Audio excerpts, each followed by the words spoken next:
from way up north of Matsumoto, and I was not expecting to have a soundtrack for this station being hunted.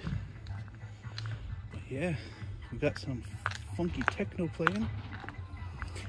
Looks like there's a school festival or something going on over here. Oh, it's a skateboard park. Look at that.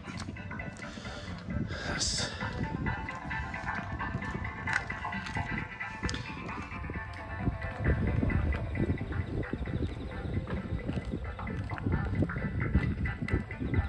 Yeah, they got like a halfway there.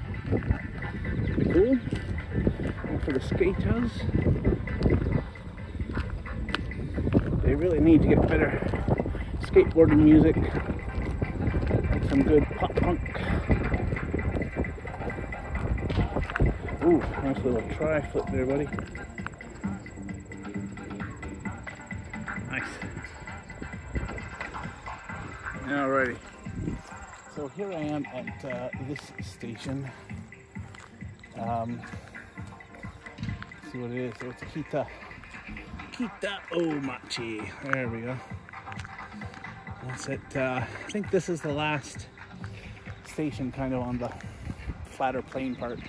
Might be a bit of a climb now to the last few stations. I think I'm going to do 2 or 3 more stations, I think.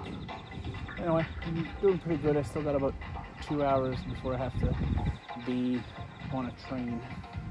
So anyway, things are looking good. So on that note, I shall sign off with my Mirror Universe counterpart. Catch you later.